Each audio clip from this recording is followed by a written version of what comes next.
Welcome back to my channel. This is Mac, and today we are doing the brakes on my truck.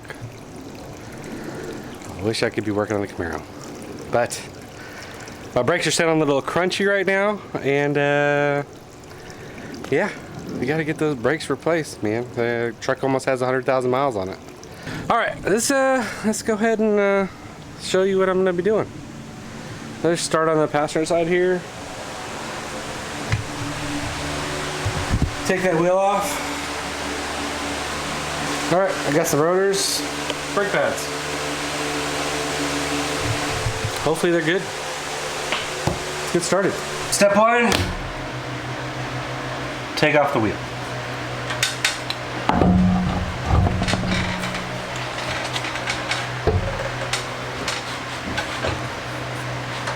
Step two, there are 4 bolts on the back of here.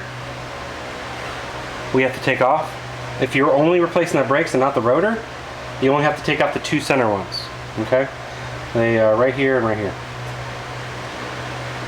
And I'll show it to you when I pull it off. But since I am taking off both the rotor and the brakes, I gotta take off the 4. Alright? The center ones require a 3/4 socket.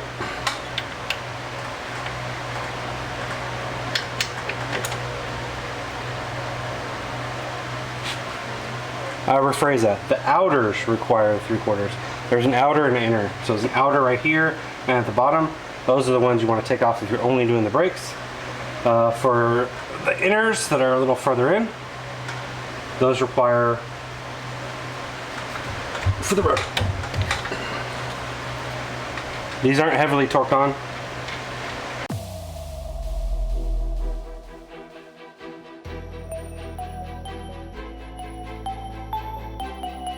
Now if you can pull this off with your hand, great. Sometimes you need to assist with the screwdriver. You just kind of stick the screwdriver in here and pull it up. Now we got to pull off the inners, which that one takes a 18mm. And because I have an air tool, I'm going to use that to remove it.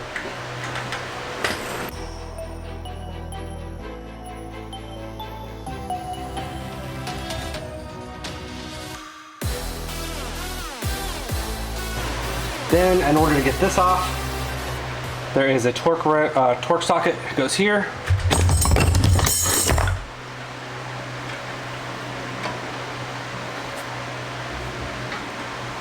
It is not heavily torqued on there.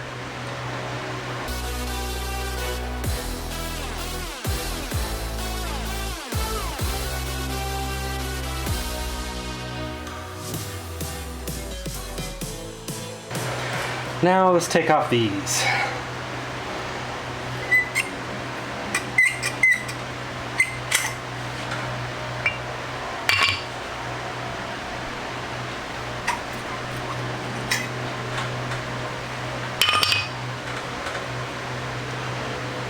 These little brackets right here.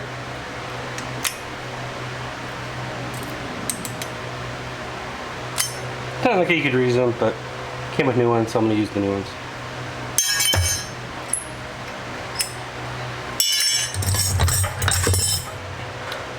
These are kind of a pain to put in sometimes. So what I do is I set it up, line this metal bar right here, make sure it falls right in the middle.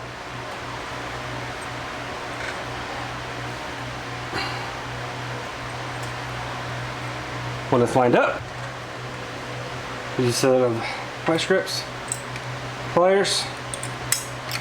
These pop it on right away.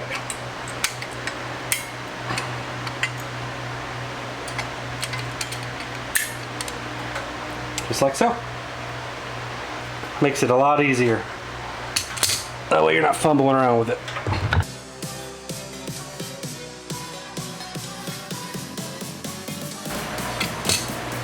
Okay, now we put this back in.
Okay.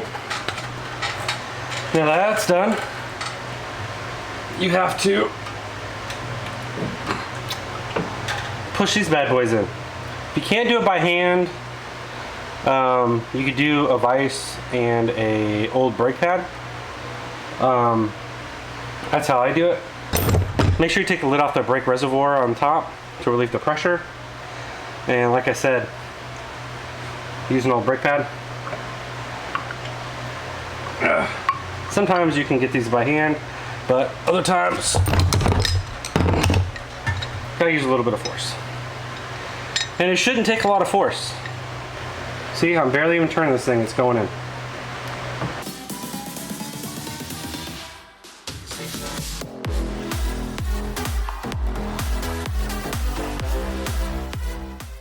Now you put the brake pads on.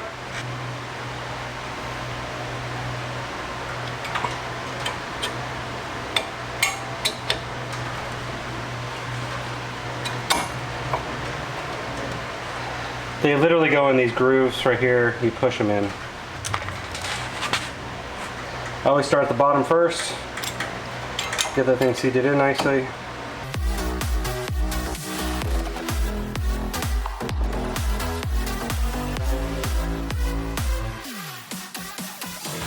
And again, you don't torque these these on here really tight.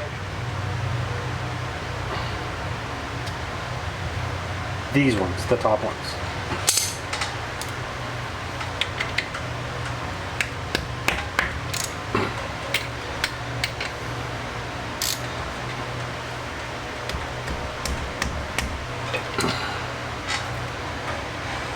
Okay. That's on there. Get the tire back on.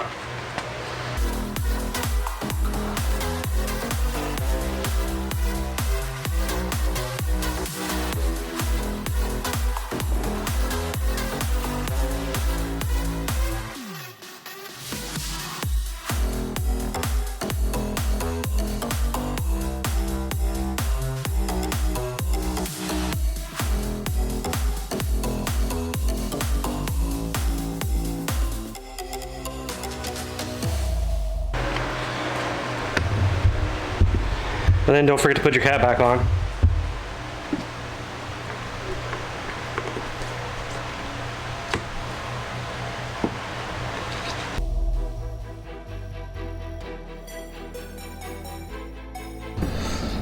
So the brakes are done. You have everything put together. You double check your lug nuts, make sure that they're tight, not gonna fall off. And make sure the cap is on your fluid reservoir. Now it's time to pump some brakes, take it for a quick test drive. You may hear some squealing at first, but generally it goes away when the dust goes away, so. Ooh. Yeah. So the first couple pumps are always kind of bad. So, let's see how she does.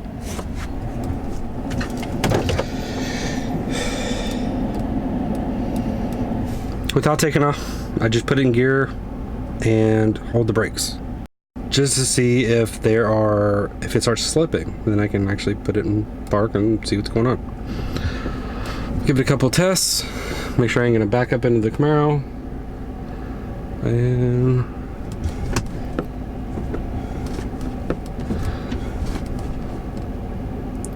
some key signs of something wrong is if you're holding it, truck's going all the way down to the ground, it could be a leak of some sort.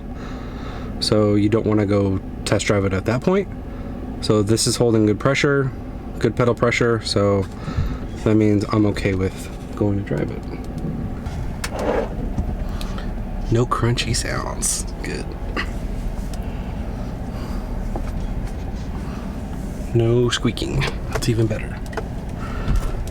Alright, so while I'm going for a test drive right here, I guess I'm gonna talk to you guys. So I was having a good conversation with my buddy Jimmy the other day, and we got to talking about lottery. We saw like lotteries at like 192 million, right? And we're going off on that tangent of like, oh, what would you do if you won lottery? Or what would be that amount you'd win that you would quit your job and this and that? And I was like, I don't know, like maybe maybe like 5 million or something, but then I'd go like full-time YouTube or something. And then after that, you decide like where you're gonna live. Obviously you pay off all your debt and your bills, and then you decide where you're gonna live. You're gonna live next to family, you're gonna live kind of out in the big old metropolitan city, or are you gonna just live where you're at right now? Maybe you're happy where you're at right now. I'll tell you this right now, I would not be living here in Florida if I won the lottery. I'm thinking like Colorado or something, or Texas. Yeah, probably Texas. That sounds awesome. I have family down there and go there every year. And then like we started talking about what kind of car would you buy and all that stuff. And I was thinking, well, before I thought about any of that stuff, like all those people that have ever helped me out and like truly were there for me, I immediately started thinking about what I would do for them. You know, there's some family members that'll struggle and have a problem with their cars or just making ends meet. I'd go help them first, and I wouldn't be giving them millions of dollars or anything, but you know, I'd make sure that they're okay. And I wouldn't let them know I won lottery. I'd come visit them, see how they're doing, and then find out how I could help, right? Maybe I'd show up with a brand new car if they're having car problems or something like that. Parents and all that good stuff. But I would do all that. I'd have a lot of fun with that. And again, I always think, you know, like I'd do that all on YouTube and stuff like that. It'd be kind of cool little videos and stuff. But helping the people that helped me out the most when growing up and stuff, I think that'd be like the first thing. Then I'd go look at what I want to get for myself, right? Then it'd be like a fleet of cars. There's not just one. There's probably like 10 of them that I want. So think about all that stuff, like probably a newer one of these these trucks, GMC Denalis, but it'd be a diesel. Brand new Camaro. Would I keep the current Camaro? Yeah, I'd dump lots of money into it, all new parts, LS, all that good stuff. And then I just have like super fun. Oh, I'd go get my buddy Jason Walker. So my buddy Jason Walker is like the funniest guy you'll ever meet. I told him he should be one of my videos or something, but he's a great guy. And I'd go pick him up, we'd go hang out, do all kinds of stupid stuff, spend stupid money, just doing stupid things. And he's a real fun guy. But yeah, I think those conversations are fun. I mean, if you guys have ever done one of those, talk to a couple of your friends. Say, hey, you know, you win the lottery. What do you do? Where are you gonna live? What kind of stuff are you gonna do? You know, and see what kind of person they are. Are they gonna go, oh, you know, I just think about me, or would they start thinking about their friends and people that helped them out? You know, if I had the money and like if I did win $5-10 million or something like that, yeah, that's way more money that I need to live. And of course I'd help other people. But anyway, if you like this type of content, please let me know. Comment, subscribe, do all that good stuff, share my videos, watch them like 10 times, I don't care. I have tons of more stuff coming up on the Camaro. I have subframe connectors coming in. I ordered those for my birthday. Thank you, wife. And I got a few more car meets I'm gonna be going to.